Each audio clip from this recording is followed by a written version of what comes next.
എല്ലാവർക്കും നമസ്കാരം. എല്ലാവരും എൻ്റെ കഴിഞ്ഞ ശിവരാത്രിയുടെ ഇഷ മെഡിറ്റേഷൻ സെൻറ്ററിൽ പോയിട്ടുണ്ടായിരുന്ന വീഡിയോസൊക്കെ കണ്ടിട്ടുണ്ടായിരിക്കുന്നു വിചാരിക്കുന്നു. അപ്പോൾ എൻ്റെ ഇന്നത്തെ വീഡിയോ എന്ന് പറയുന്നത് അവിടെ നിന്ന് ലഭിച്ച ഒരു ദീക്ഷ, അതിൻ്റെ ഒരു അൺബോക്സിങ് ആണ്.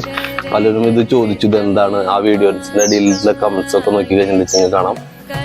അതിൽ എല്ലാവരും ചോദിച്ചിരുന്നത് എന്താണ് സാധനം എന്നുള്ളത്. അപ്പോൾ അതെന്താണെന്ന് നിങ്ങളുടെ മുന്നിൽ കാണിച്ചു തരുന്ന ഒരു വീഡിയോ ആണത്. ഇത് നമുക്ക് അവിടെ ചെന്ന് കഴിഞ്ഞിട്ടുണ്ടെന്നുണ്ടെങ്കിൽ കിട്ടുന്ന ഒരു ദീക്ഷയാണ്. ദീക്ഷ എന്ന് പറഞ്ഞിട്ടുണ്ടെങ്കിൽ ഒരു പ്രസാദം അൺബോക്സ് ചെയ്ത് നോക്കി നോക്കാം. ഓക്കെ,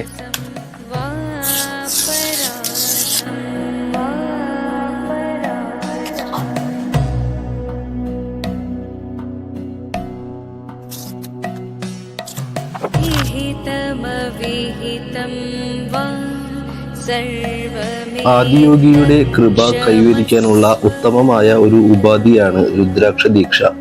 കൂടെ നൽകിയിരിക്കുന്ന ചരടിൽ കോർത്ത് നിങ്ങൾക്കിത് കഴുത്തിൽ ധരിക്കാം. ഇത് ശരീരത്തിന്റെയും മനസ്സിന്റെയും ആരോഗ്യം മെച്ചപ്പെടുത്തുന്നതിനോടൊപ്പം ധ്യാനത്തിനെ സഹായിക്കുകയും നിങ്ങളുടെ ഓറയെ ശുദ്ധീകരിക്കുകയും നെഗറ്റീവ് എനർജിയിൽ നിന്നും രക്ഷപ്പെടുത്തുകയും ചെയ്യുന്നു. രുദ്രാക്ഷത്തിനോടൊപ്പം ഒരു സാധനയും സദ്ഗുരു നൽകുന്നു.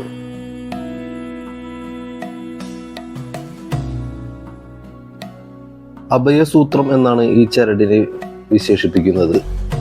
ഒരാളുടെ കൈത്തണ്ടയിൽ ബന്ധിപ്പിക്കാനായി പവിത്രീകരിച്ചതാണ് ഈ ചരട്. സ്ത്രീകൾ ഇടതു കൈയിലും പുരുഷന്മാർ വലതു കൈയിലും കുറഞ്ഞത് 40 ദിവസമെങ്കിലും ഇത് ധരിക്കണം. ഒരാളുടെ ഭയത്തെ മറികടക്കാനും അഭിലാഷങ്ങളെ നിറവേറ്റാനും ഇത് സഹായിക്കുന്നു.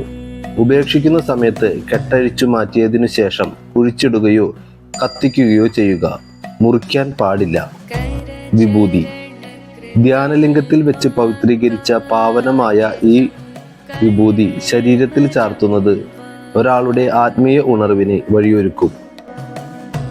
അപ്പോൾ ഈ ഒരു ദീക്ഷ എൻ്റെ കയ്യിൽ ഒരെണ്ണം കൂടി ഉണ്ട്. ഞാൻ ഒരെണ്ണം കൂടി വാങ്ങിച്ചിട്ടുണ്ടായിരുന്നു. നിങ്ങൾക്ക് ആർക്കെങ്കിലും ഇത് ആവശ്യമുണ്ടെന്നുണ്ടെങ്കിൽ എൻ്റെ വീഡിയോന് താഴെ കമൻറ്റ് ചെയ്യുക. അപ്പോൾ നിങ്ങളിൽ നിന്ന് ആർക്കെങ്കിലും സെലക്ട് ചെയ്തിട്ട് ഒരാൾക്ക് ഈ ദീക്ഷ കിട്ടുന്നതായിരിക്കും. തികച്ചും ഫ്രീ ആയിട്ടാണ് അവിടെ നിന്ന് ഈ സംഭവം ലഭിക്കുന്നത്.